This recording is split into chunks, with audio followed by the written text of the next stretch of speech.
Good morning, everybody. How are we all feeling? Excellent. Oh, well, some sore heads out there, right? So, I was thinking about this session for a while, and I was also thinking about what we've talked about and heard a lot about at the conference over the last couple of days. And I think one of the themes that's resonated with me from some of the marketing sessions has been the talk around the author as a customer, the need to look at our data, the need to look at our Marcom stack. And that really aligns with some of what I want to talk about here and what our panelists will be talking about when I introduce them in a second.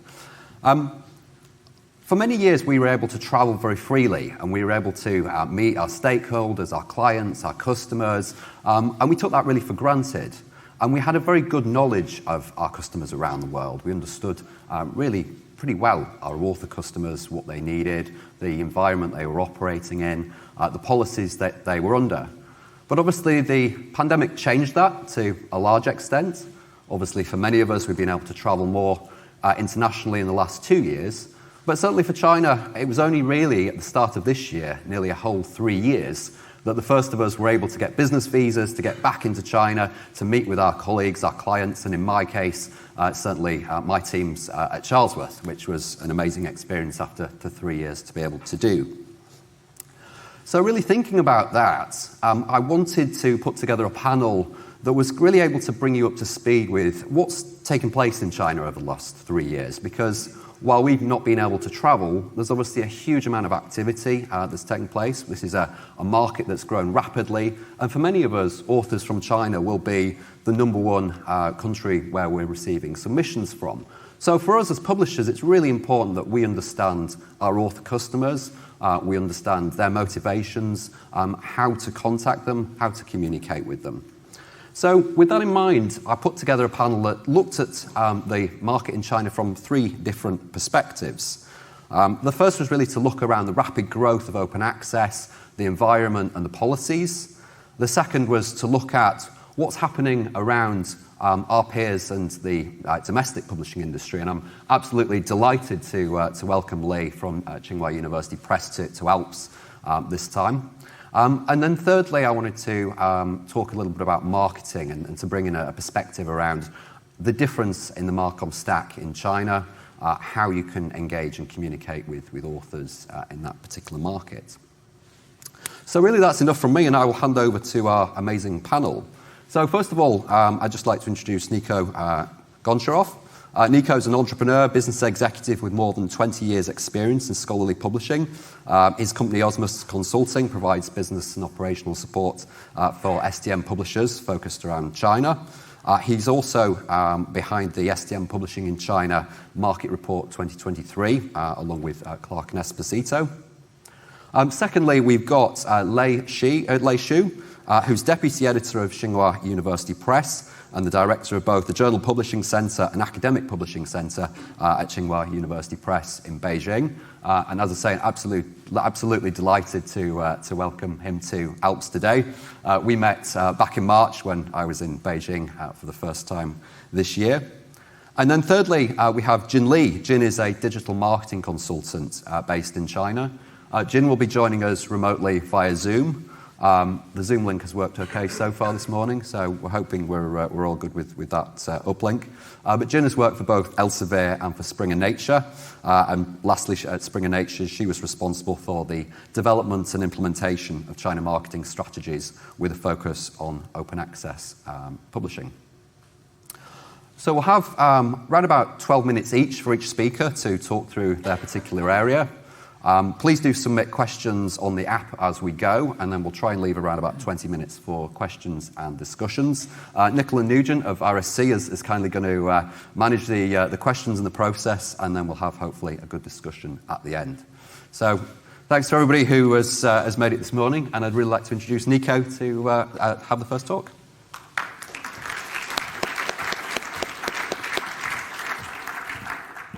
Good morning. I think if the quiz had been an hour earlier, those lights wouldn't be quite so bright. But anyway, so thanks for joining at this time. Oh, and thank you for whoever just turned those down. That was very nice.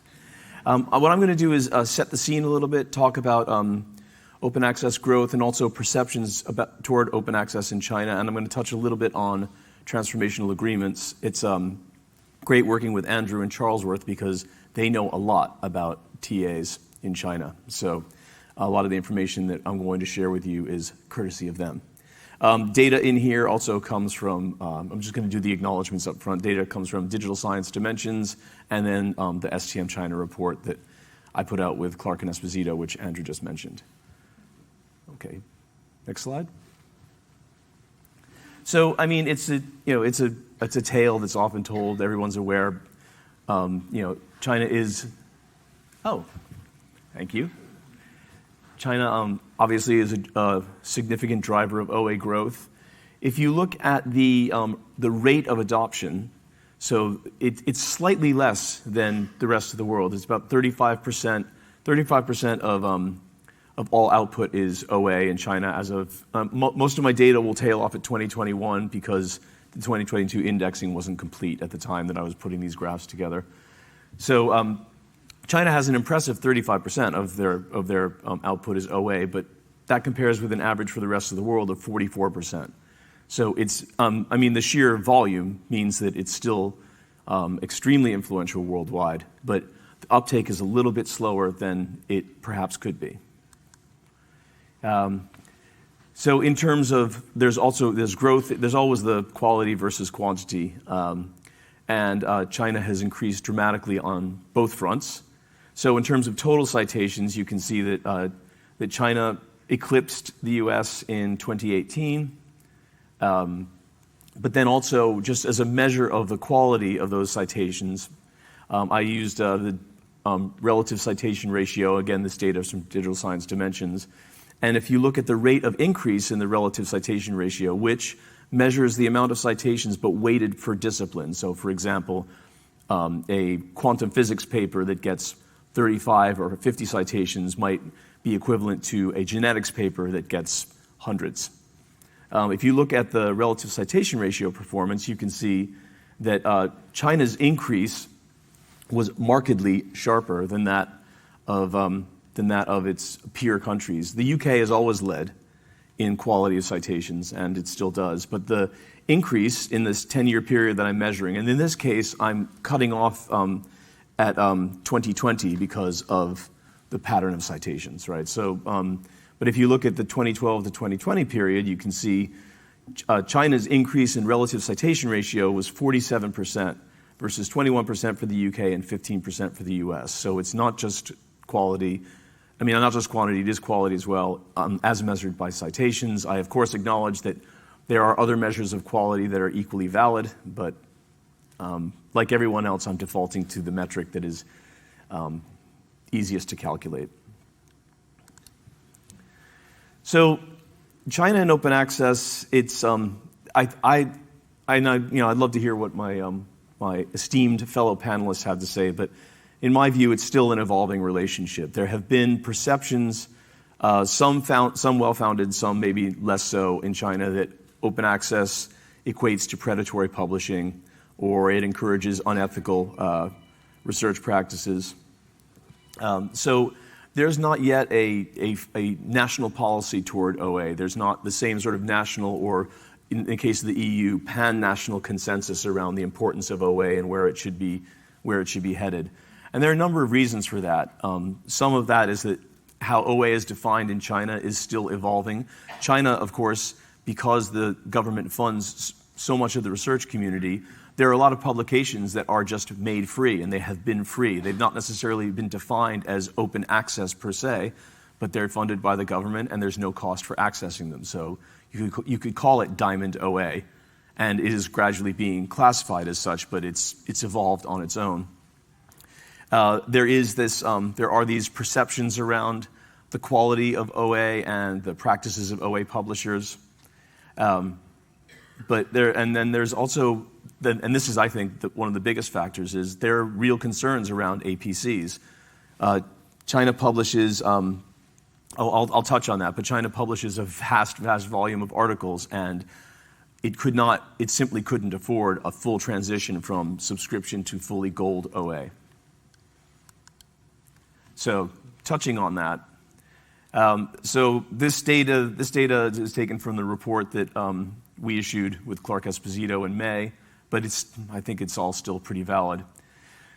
So if you look at the 1.1, again, the data is from Dimensions. If you look at the 1.1 million gold OA or hybrid articles in 2012, and if you assume that the average APC for those articles was 1,700, which is definitely a conservative figure, it's probably higher, but then the cost to Chinese institutions would have been around 1.85 billion. That is, and in 2021 it would have been around 400 million. Now, if you think that, if you think about the transition to fully OA, those costs would quadruple or quintuple. And that's just a significant part of research budgets of not just publications budgets, but research budgets of China's leading research universities. So while this has been happening, there's been a lot of discussion in China through official and semi-official channels about what a reasonable APC would be. And the number that I keep coming across is $1,200. And that's obviously quite a lot less than what a lot of international publishers are charging for APCs, and it's a lot lower than what is a sustainable gold OA charge for international publishers. But you see increasing mentions about this, and international publishers that I work with have had this suggestion conveyed to them as well. And then recently, the Chinese Academy of Sciences launched an open version of their National Science Review journal called National Science Open, and the APC was set at $1,200. So I think that what we're going to see is a drive toward maybe not trying to make every single APC in China 1,200, but there's going to be a concerted drive across the community to lower APCs. There'll be a lot of discussions and negotiations with publishers around that. One of the things that Chinese universities and stakeholders are talking about is making any transition to OA cost neutral, and that's going to present challenges for all parties involved in those discussions. So it follows from that transformative agreements have had more modest uptake in China than in other places. And this table summarizes, I have to thank Michael Evans of Charlesworth for pointing out that I left annual reviews off of this list. Thanks, Mike. But other than that, you'll see that this is the summary of TA agreements in China that we're aware of. And I worked with Charlesworth on this, and then some of these came from the STM Association's excellent report on open access in China, and some of my own research. So as you can see, we're talking about literally a handful, and this is since 2020. So this is, if you think about it, this is given the size of the market, it's a very nascent stage. At the same time this is happening, China has launched its China Journal Excellence Action Plan. I'm expecting a good number of you may be aware of that. It's by far and away China's most sustained and well-funded effort to develop Chinese-owned world-class STM journals. And it's the idea is to create between 435 and maybe 460 world-class journals over a period of 4 years. They're not expected to attain that world-class status within 4 years, but the foundation should have been laid. The program is due to come to an end this year, but may well be extended.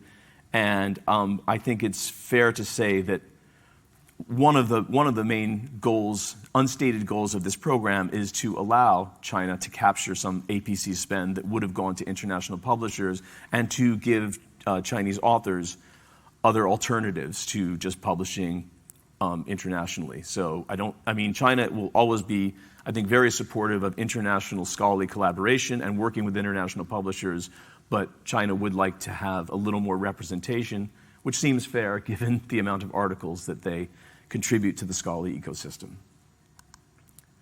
So just to wrap up, growth is growth is very, very robust, but I think we could see an increase in uptake of OA, but the issue of APC costs has to be navigated. Transformational agreements will like, I say may increase, they will increase, but again, there are some, I think until there's a national policy and until the concerns around APCs have been addressed, I think the uptake will continue to be modest compared with other regions. And keep an eye on the journals in the Journal Excellence Action Plan because they may become competitors or potential partners. And certainly they will offer viable alternatives for authors in China. Thank you.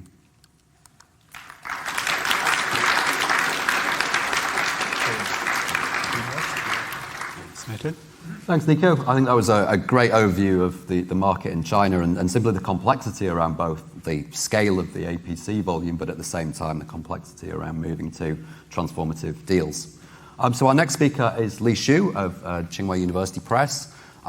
Li's going to talk about TUP and a focus around their platform, the author experience, and the work that they're doing around growing open access journals. Good morning, everyone. My honor to speak here. My first time to the conference. And I'm from Tsinghua University Press, Beijing, China. Also, thanks to Charles World for having me the chance to have the speak. Nico just gave us a full view and insight of the Chinese open access market, the world's largest market for articles. I think he's the guy knowing too much. So for my turn, I would like to introduce some practical cases of the emerging journal publishers in China, mostly about TUP, our vision and recent practices on open science services. In recent years, open science movements has rapidly flourished, and its practice models have been enriched. In November 2021, UNESCO released the recommendation on open science, calling on countries around the world to commit to more open, transparent, collaborative, and inclusive scientific practices. More and more participants in the scientific community have realized that open science has become an international consensus. As a result, the business model of our industry has been changing rapidly. From 2011 to 2021, the number of Gold Open Access articles published globally grew dramatically from about 128,000 to nearly 818,000. Open access output surpassed subscription-only output in 2020 for the very first time globally. For China, its open movements can be traced back to nearly 2004, when Chinese Academy of Sciences and the National Natural Science Foundation of China signed the Berlin Declaration. From then on, several OA platforms had been launched.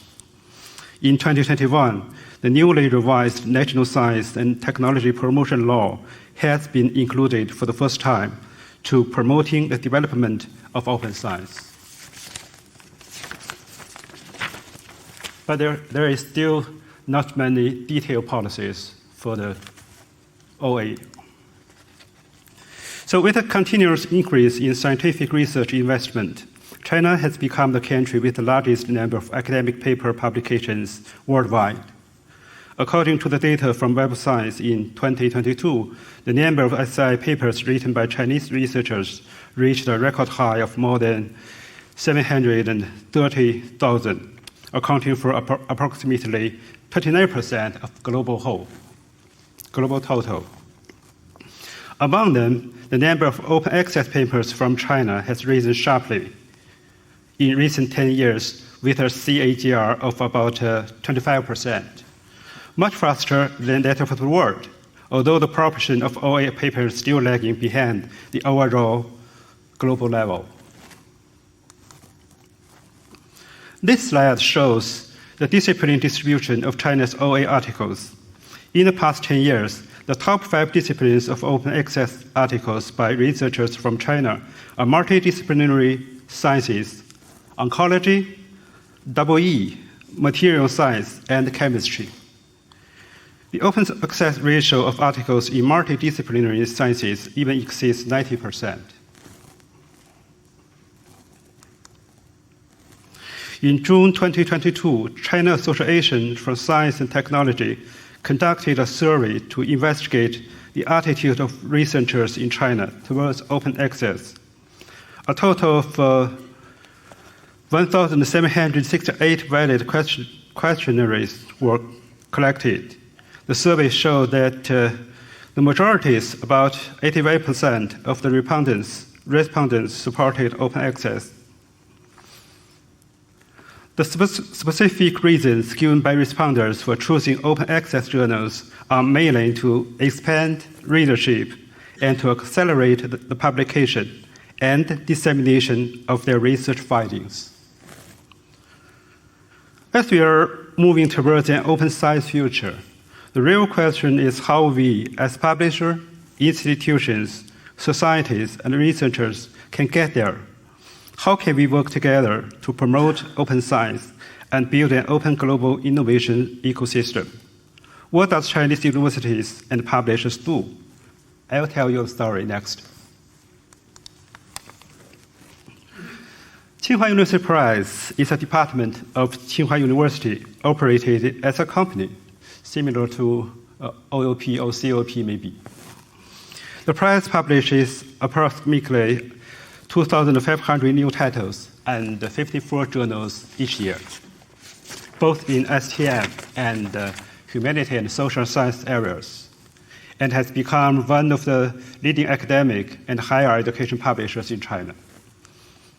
We are committed to promoting the values of Tsinghua University while establishing world-class STM journals, as well as promoting global academic innovation with our advanced international academic publishing and knowledge services.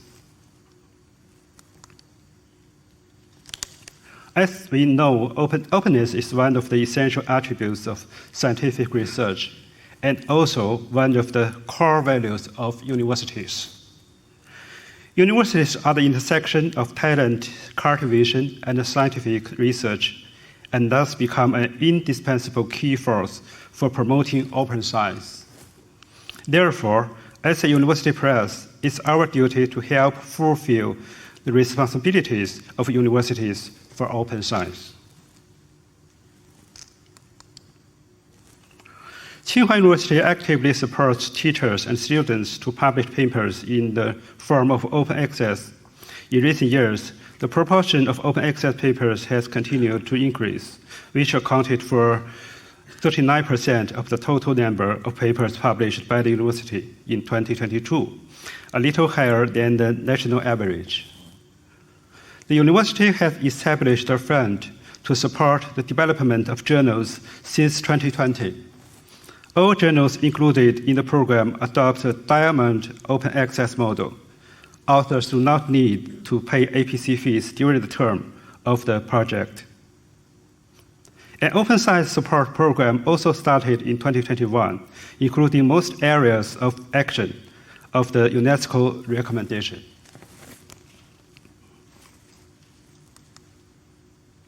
For the open science infrastructures, open science infrastructures are the basic condition necessary to support the open innovation ecosystem. These infrastructures cover a wider range than open science, I think. Tsinghua University has carried out a series of work, including OA journals, OA publishing platform, open research data platform, institutional repositories, open scientific publications portal, and open scientific equipment and instruments. These jobs are carried out by multiple departments. The three items on the left are mainly handled by the publishing house, while the three items on the right are handled by the library and the laboratories of the university.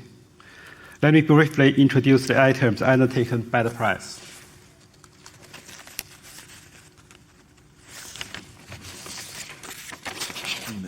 Yeah, okay. A large number of new OA journals have been launched in China in recent 5 years, half of which were founded by universities. Up to now, TUP has published a total of 36 STM journals in English, with 14 of them being indexed by SCI or ESCI, and 90% of these are OA journals. 10 journals have entered the top 10% of their areas, and our computer science journals played a leading role in China. We have 9 journals in the area, all indexed by Scopus. Among them, the latest science score of big data mining and analytics reached 17.7, ranking the top 3% of nearly 800 journals in the field of computer science worldwide. We also established a new editorial department on climate change in 2022 to accelerate the launching of journals in relevant areas. Chinese publishers also increased the investment on OA publishing platform. Among them, SciOpen was launched by TOP in June 2022. And it takes into account the requirements of both journal development and user experience, supports digital production, full media publication, international dissemination, data analysis, and other functions, and provides cloud-based, customizable full-process services for the production, publication, and dissemination of academic journals. Up to now, SciOpen has released 64 English journals, including 31 partnership journals. SciOpen is committed to enhancing scholarly promotion by working closely with international search engines, publishing organizations, abstract and index databases, and social medias.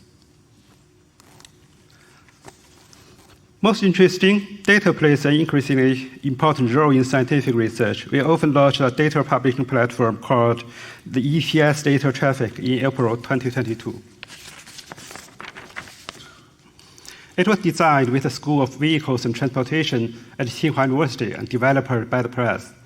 The platform supports the independent publication of research data and its cross-correlation with academic papers, providing free downloads of necessary files, including data, code, experimental design, and other results replications.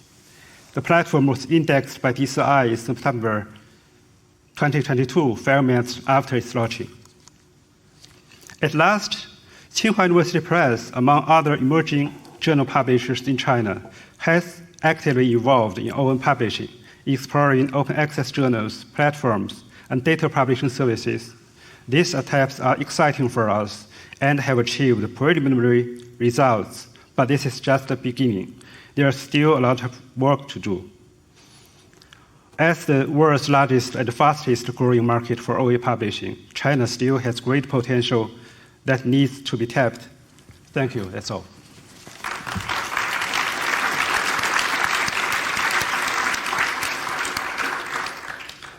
Thanks, Lei. And I'm hopeful that we can introduce Jin Li.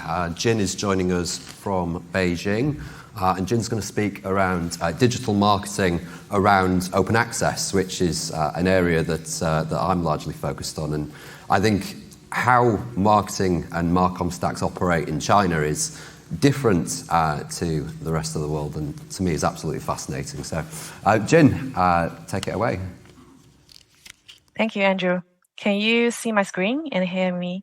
We're all good. Thank you. All right, so good morning, everyone. Thanks for having me. I regret that I'm not able to join the meeting physically this time, and I hope that we will have the opportunity to meet you in person in the future. I'm Jin Li, and I will be discussing the digital marketing in China today.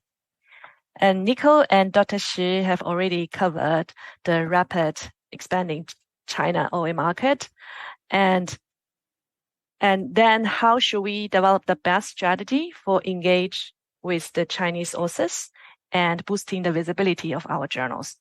I would like to share a bit of my understanding of the China digital marketing landscape, and we will also touch upon the author-centric marketing approach and mindset, and explore the role of different channels along the author's journey, and discuss how we can harness the unique WeChat ecosystem to build an author community in China.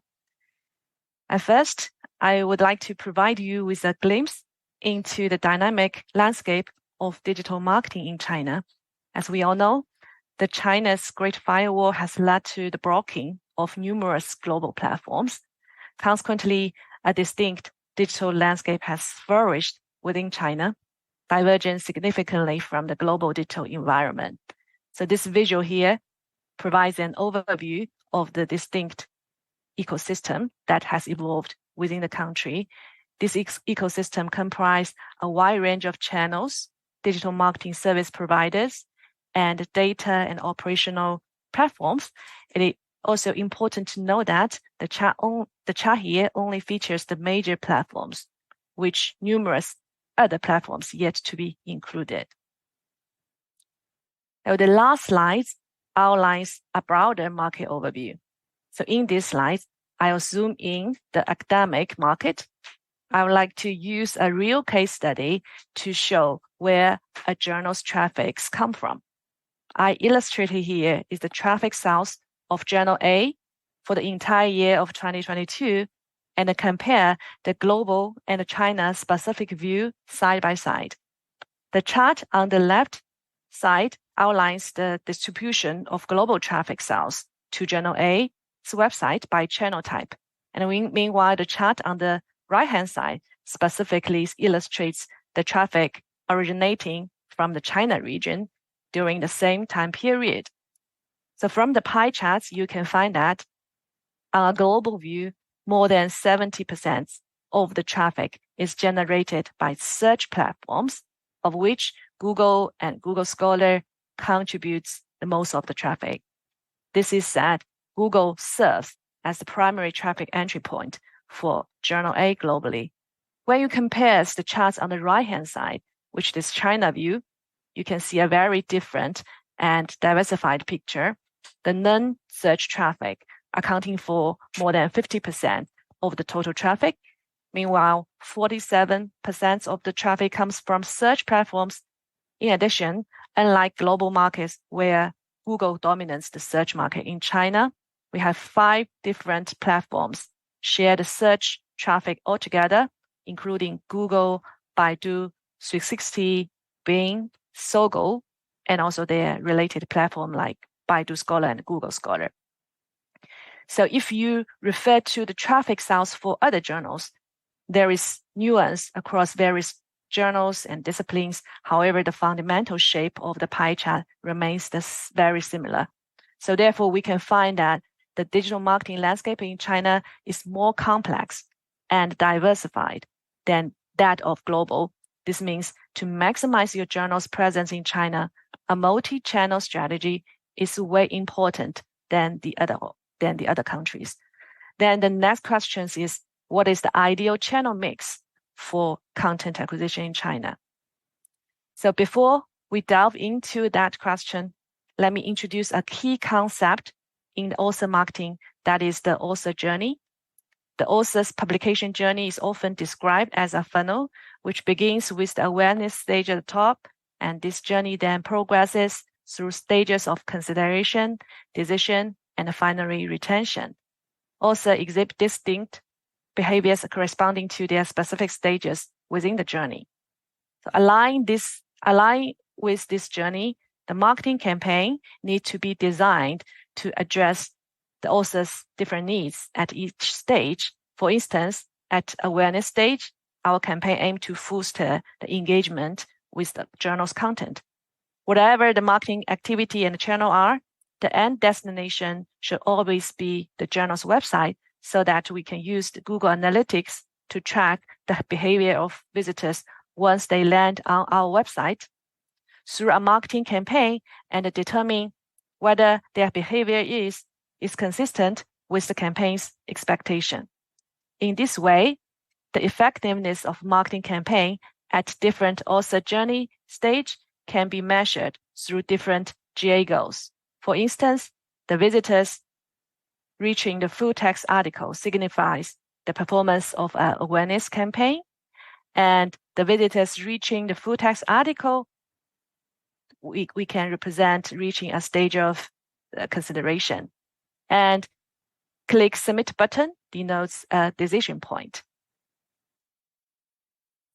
So with this author journey and main marketing metric in mind, we can then discuss the role of different channels in the author journey. And this is the analysis I conducted before. The purpose is to observe the behavior of authors in China, what they do next after they land on our journal's websites through different channels. So in this figure, each row represents a specific channel, and different colors represent the percentage of different marketing matrix generated by that specific channel. The dark blue stands for the awareness goals, and the red stands for the consideration goals, and the sky blue stands for the decision goals. We observe the traffic generated by 17 channels for 3 months, and now the results are illustrated here on this page. As we can see, the various channels play different distinct roles in shaping the journal's traffic together. Some channels contribute more awareness goals, such as discovery platforms. Authors who came from these channels are mostly reading the full text article, indicating they are more likely in the upper part of the funnel, whereas others bring in authors who are at the stages of consideration or decision-making of author journey. The conclusion is there is no best channel. Instead, there are relatively effective channels for specific campaigns. Certain channels were shown to be more efficient for promoting articles, while others are more effective for calling for papers. So after realizing that different channels play varying roles in the author journey, we developed this chart as a best practice of channel mix in China for content acquisition. So each tab on this diagram represents a specific channel, and the tab color corresponding to its channel type, such as social media, search platform, or third-party media. The length of each type indicates the campaign frequency on that specific channel, which typically depends on the factors like the channel's ads capacity and ease of deploying campaigns. As you can see, we utilize channels in distinct ways, strategically mapping multiple channels along the author journey. Now, within this channel mix, there is one channel stands out, that is WeChat. WeChat is a versatile channel that can be utilized at every stage of the author journey, from creating awareness and boosting consideration to influencing decision and retaining authors. So next, I will expand a little bit on how to build an author community through WeChat. As we know that WeChat is China's most powerful social media platform. Its ecosystem is comprehensive, integrated, and indispensable. A lot of functional elements have been integrated within WeChat, allowing WeChat users to share bits of their lives, order food, playing games, pay bills, browse news, watch short videos, and send messages to families and friends, all without leaving WeChat. It is said leaving home without it, like forgetting your keys. So different with the other social media like Facebook or Twitter, the platform itself hopes to keep the traffic within the ecosystem created by WeChat instead of jumping to the outside. So it does not encourage the external links. Therefore, our normal marketing campaign logic is not very effective within WeChat, as we cannot aim the campaign to bring traffic to our journal site, and the GA goals are not very effective in measure the WeChat campaign success either. So if you would like to leverage WeChat to engage with Chinese authors, the strategy should be more long-term focused rather than a short-term isolated event. So the most effective way is to establish your own author community via WeChat so that your relevant audience could center around you and keep engaging with your content and your brand within the WeChat ecosystem. This diagram on the page illustrates how it works. On top of the funnel, through a bunch of marketing activities such as webinar, online ads, or WeChat search and WeChat short video channels to acquire target audience for your brand. Those prospects will retain as your followers of your WeChat official account. Then you could continue engage with them, nurture their interest through regular article publish. And in the same time, you can enhance your online service further with more advanced capability of WeChat. For instance, the mini programs offer apps-like functionalities. Some journals develop mini program allowing authors to track the status of their submissions or to engage in the online courses designed to enhance their writing skills. You can also make use of WeChat group. This is a feature that's perfect for boosting small communities centered around specific topics. For instance, some journals establish editorial board or advisory board WeChat group dedicated to discuss specific scientific topics. So through those ongoing engagement, you can nurture a rather engaged and loyal author community, and your loyal user then could be your advocate. Then they share your promotional content through their moments, and the information is shared with their immediate circle of WeChat friends. By doing so, you can reach a highly relevant segment of authors who share common interests and bring new authors on top of the funnel and nurture them down the funnel again. So this is not only expands your reach to the right audience, but also by leveraging your loyal users' reputation in the specific topic area, you can enhance the credibility of your journal brand and encourage greater participation from target audience. So thus construct an author community through WeChat, allowing to leverage the unique WeChat ecosystem to develop and maintain a highly relevant, engaged, and inclusive audience group. That is all my sharing today, and thanks for listening. I hope you find it is useful to you, and looking forward to hear your feedback and valuable insights in the following discussion. So I pause here and hand it over back to Andrew. Thank you.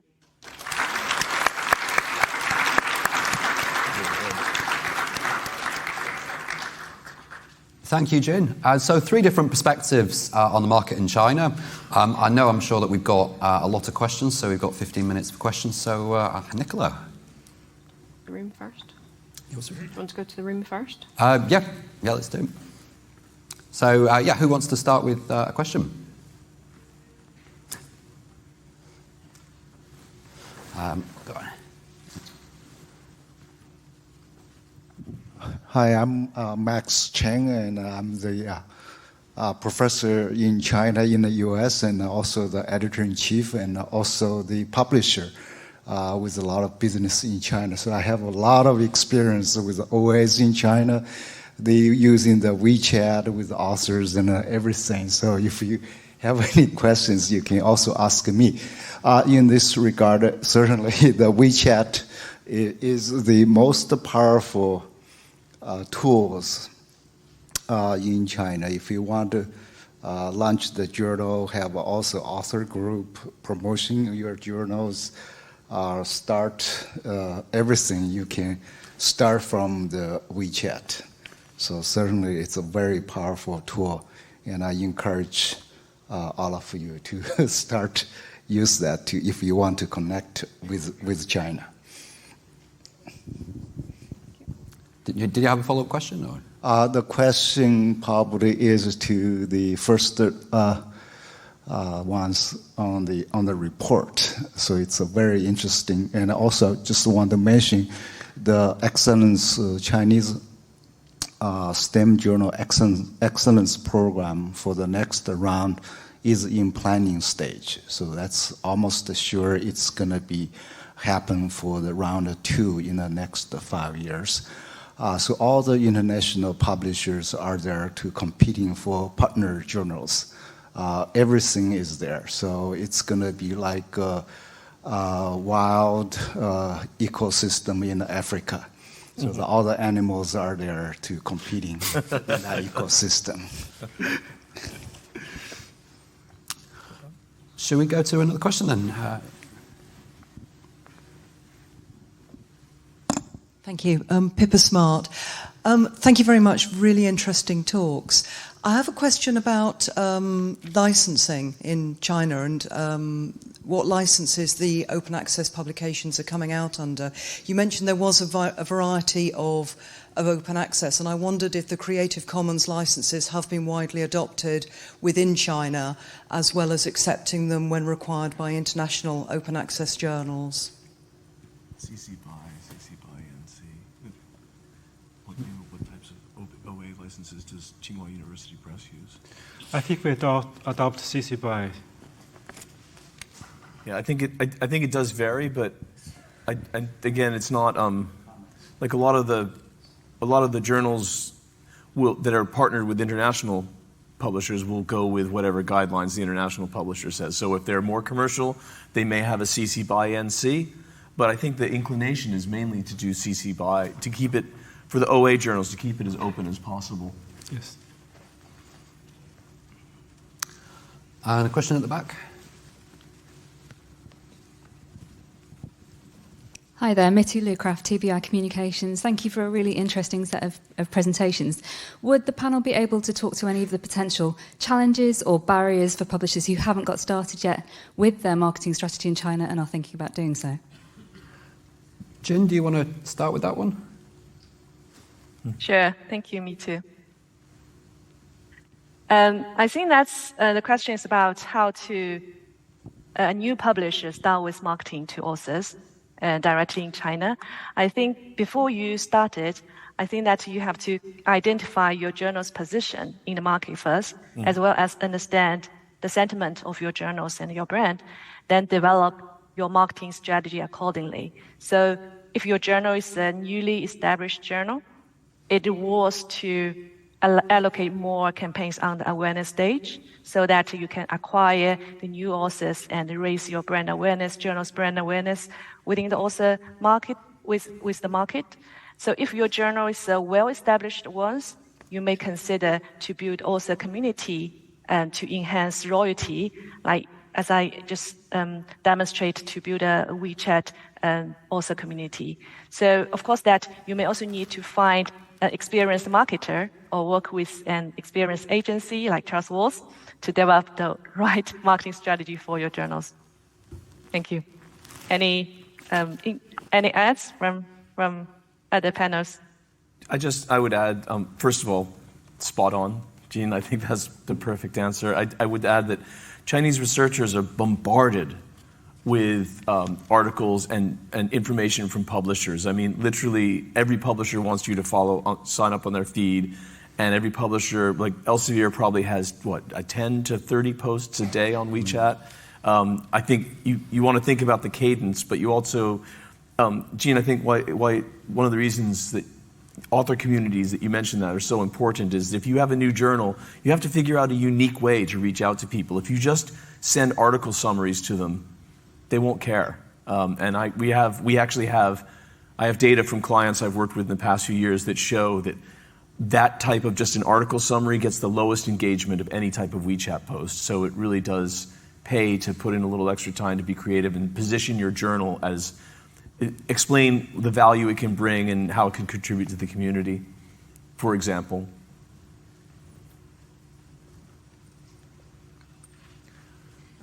Excellent. Any more questions? Online questions. Go to the online ones. Yep.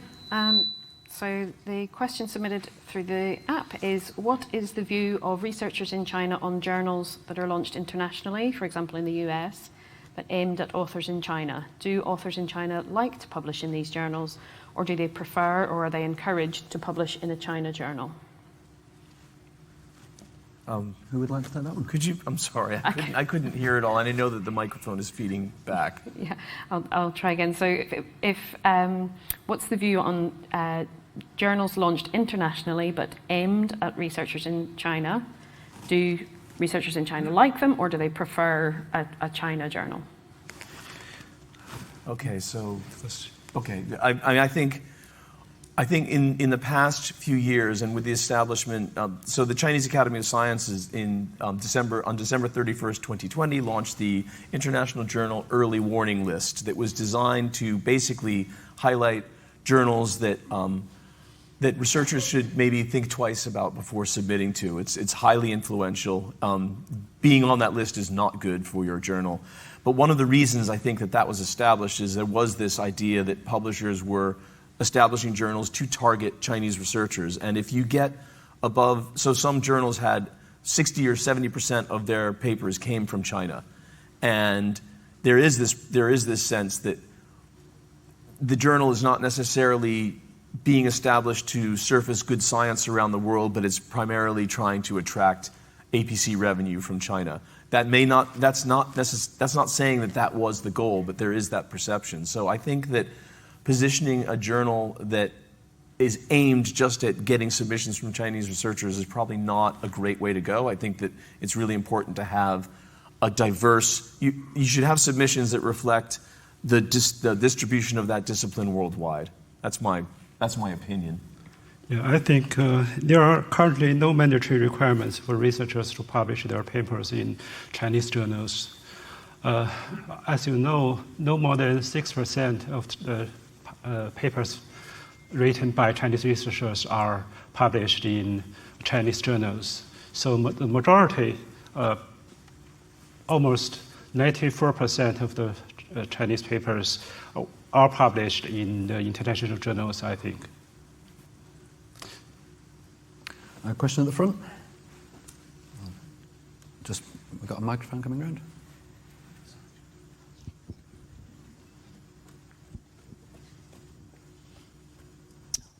Thanks. Rachel Bruce from UK Research and Innovation. Really fascinating presentations, and thank you very, very much. It was really impressive. All of them were very impressive, but it was really impressive to see the services for open science that you presented in that particular case within a university, looking at data services, publishing services, repositories.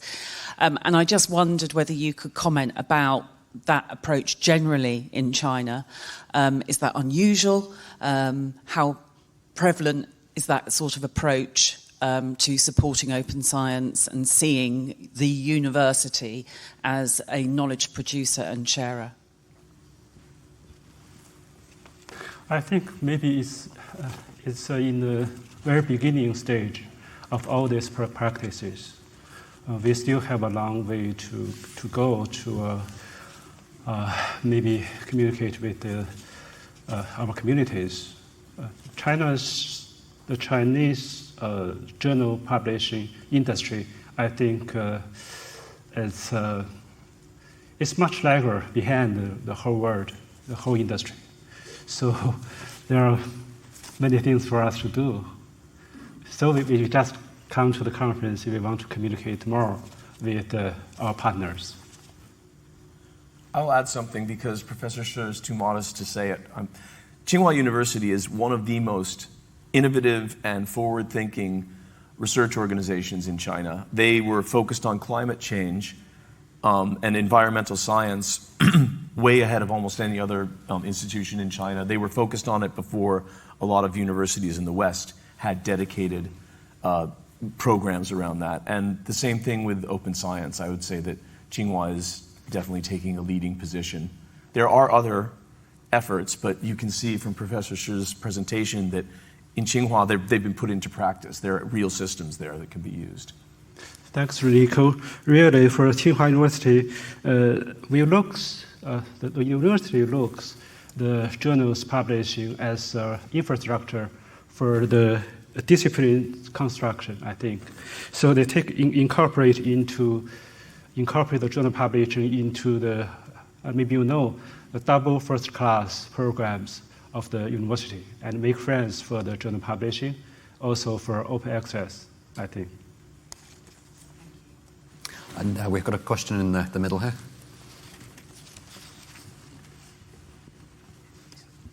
Thank you very much. Henry Spielberg from BMJ.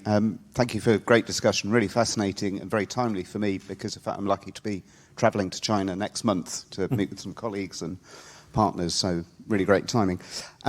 Question going back right to the very beginning, I think, with Nico's talk about the widespread use of Diamond OA fully funded by institutions, and I just wondered what your view was about how sustainable that is in the long term, because sooner or later there's going to have to be a move away more towards a traditional gold open access, but you demonstrated that take-up of TAs is very low, for example. So where do you see the challenges lie with that move from totally funded to the more kind of conventional model?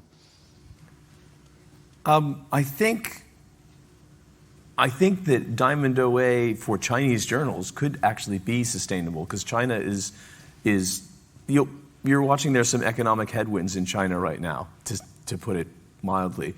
I do not think you're going to see any reduction in research budgets. I think that China is laser focused on continuing to fund research, and so I think some of the Chinese journals you may consider, Chinese-owned journals, English language or Chinese, you'll consider to see, continue to see them maybe not only be state-funded, but formally adopt a Diamond OA model. The other options might be, and this is really early, and this is absolute speculation on my part, but you might see some Chinese journals decide to adopt a subscribe to open model, even though they're not subscription yet. It depends on what the uptake of that is around the world, and whether some foreign publishers, international publishers in China, are able to get Chinese institutions to sign on to S2O. I also think that some could move toward an APC model, but the APC has to be something that Chinese institutions and researchers can afford. In some cases, the researcher themselves in China has to pay the APC. Everything else is funded, but you often hear about, correct me if I'm wrong, but students having to get out their credit cards to pay an APC. And if the APC is $5,000 US, that's not going to happen. So I think there will be a transition to gold OA with Chinese publishers, but only at a more sustainable APC rate. But I think that Chinese publishers have more flexibility financially than their international counterparts. Thank you, Nico. So we're just about at time, so it just remains for me to thank our fantastic panel today. Thank you to Lei Xu, to Nico Goncharov, and to Jin Li. And let's continue the debate at coffee, but thank you, everybody.